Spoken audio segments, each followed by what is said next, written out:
लगभग 400 साल तक बर्फ के अंदर पूरी तरह से ढका हुआ बाबा केदारनाथ का मंदिर, जिसे 12वें ज्योतिर्लिंग के रूप में पूजा जाता है, इसकी महिमा अपरंपार है।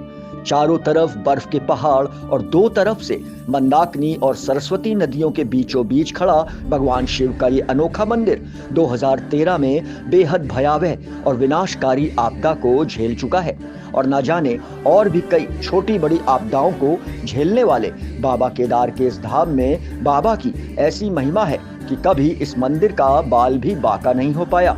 मंदिर के अंदर प्राचीन काल से ही देवी देवताओं की सुंदर प्रतिमाएं हैं। पुराणों में वर्णित मान्यताओं के अनुसार महाभारत की लड़ाई के बाद पांडवों को जब अपने ही भाइयों के मारे जाने पर भारी दुख हुआ तो वे पश्चाताप करने के लिए केदार की इसी भूमि पर आ पहुंचे। कहते हैं उनके ही द्वारा इस मंदिर की स्थापना हुई थी। बाबा केदार का ये धाम कात्युहरी शैली में बना हुआ है। इसके निर्माण में भूरे रंग के बड़े पत्थरों का प्रयोग बहुतायत में किया गया है।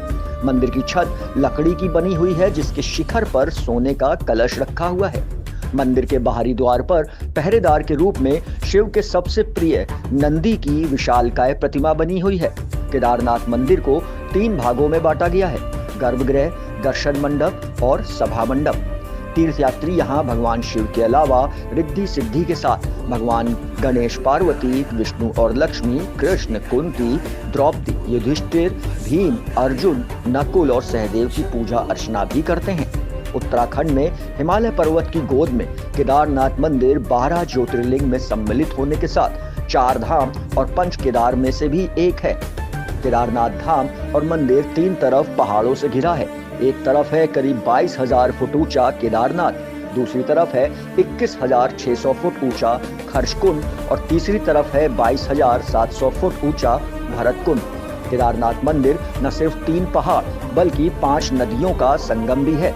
यहाँ मंदाकिनी, मधुगंगा, शीरगंगा, सरस्वती और स्वर्णगौरी, इन नदियों में से कुछ का अब अस्तित्व नहीं रहा, लेकिन अलकनंदा की सहायक मंदाकिनी आज भी मौजूद है।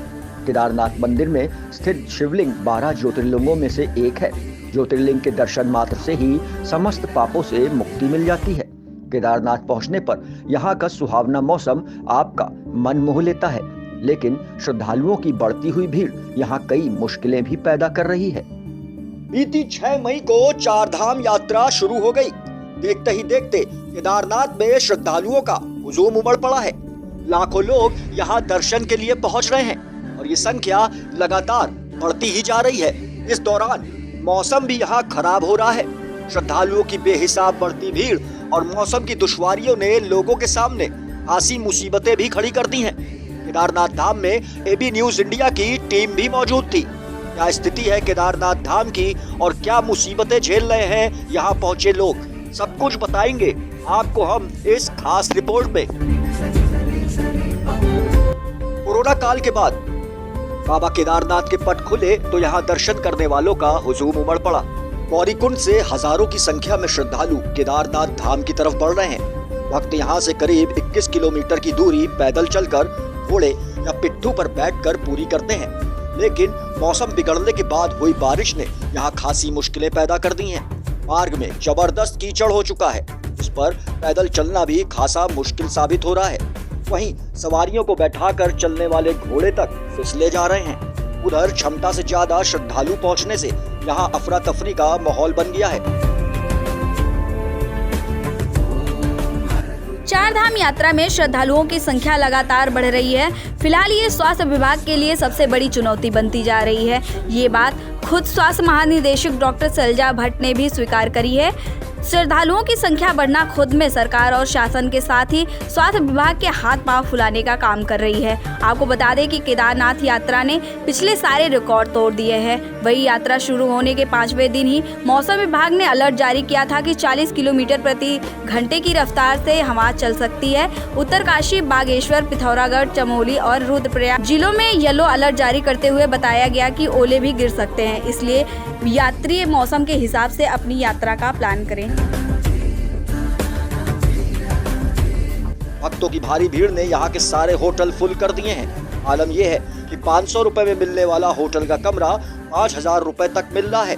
वहीं भक्तों के लिए लगाए गए छोटे छोटे आवासीय टेंट का भी 3,000 रुपए तक चार्ज किया जा रहा है। गौरीकुंड से केदारनाथ तक जाने का सरकारी किराया तो 2,340 रुपए निर्धारित है, लेकिन इसके भी 5,000 रुपए तक वसूले जा रहे हैं। सबसे ज्यादा दिक्कत तो बुजुर्गों को हो रही है। कमजोर और बुजुर्ग लोगों के लिए स्थिति यहाँ बेहद खराब है। इतनी ऊंचाई पर ऑक्सीजन लेवल भी कम हो जाता है। वहीं हेलीकॉप्टर के लिए भी लोगों को लंबी लाइन लगानी पड़ रही है। खराब मौसम होने के चलते हेलीकॉप्टर भी उड़ान नहीं भर पा रहे हैं, जिससे हजारों की भीड़ हेलीपैड पर अपनी बारी के इंतजार में खड़ी है। बताते चले, बद्रीनाथ केदारनाथ मंदिर समिति ने करीब 67 करोड़ का बजट पारित किया था। प्रस्तावित बजट में तीर्थ यात्रियों को सुविधाओं के साथ ही बद्रीनाथ और केदारनाथ धाम समेत अधीनस्थ मंदिरों की व्यवस्थाओं, विश्राम गृहों का रखरखाव, तीर्थ यात्रियों को पेयजल और आवास व्यवस्था के साथ यात्री सुविधाएं देने की बात कही गई थी। आपको बता दें कि डीजीपी ने यहां आदेश जारी किए थे कि जिसका भी रजिस्ट्रेशन नहीं हुआ होगा उसको मंदिर में दर्शन नहीं करने दिया जाएगा, लेकिन तस्वीर इसके उलट दिखाई देती है। यहाँ पर आने वाले श्रद्धालुओं के रजिस्ट्रेशन की जांच के लिए कोई प्रक्रिया दिखाई नहीं देती, यानी बिना रजिस्ट्रेशन वाले लोग भी मंदिर तक पहुंचकर दर्शन कर रहे हैं। उत्तराखंड में एक बार फिर मौसम का मिजाज बदला है। मौसम विभाग के मुताबिक केदारनाथ, बद्रीनाथ, गंगोत्री और यमुनोत्री समेत पहाड़ी इलाकों में बारिश व आंधी तूफान के आसार हैं। अभी कुछ दिनों तक राज्य भर में प्री मानसून स्थितियां बनी रह सकती हैं। बद्रीनाथ से लेकर उत्तरकाशी जिले और टिहरी में मौसम बदला है। मौसम विभाग का अनुमान है कि चारों धामों समेत ऊंचे स्थानों पर आकाशीय बिजली, आंधी तूफान और मध्य बारिश तक हो सकती है। अगर ऐसा होता है तो मुश्किलें और भी बढ़ सकती हैं। जहां एक ओर खराब मौसम यहां परेशानी का सबब बना है, तो वहीं कहीं न कहीं उत्तराखंड सरकार की भी लापरवाही सामने आती दिख रही है। कोरोना काल के बाद 4 धाम यात्रा शुरू हुई और सरकार ने एक साथ लाखों लोगों को दर्शन के लिए रजिस्ट्रेशन देना भी शुरू कर दिया। इस दौरान आने वाली भीड़ के चलते क्या दिक्कतें सामने आ सकती हैं, इसका भी बिल्कुल ख्याल नहीं रखा गया।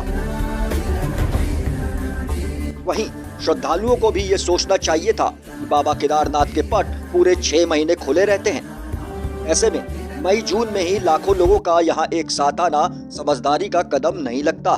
वर्ष 2013 की प्रलय को शायद हम भूल रहे हैं। आपको बता दें कि केदारग्राम एक बेहद छोटा सा गांव है, जिसकी कुल क्षमता एक बार में 10,000 लोगों की ही है। वहाँ अधिकतम एक रात में 10,000 लोगों के रुकने की व्यवस्था और इतने ही लोगों के भोजन की व्यवस्था हो सकती है।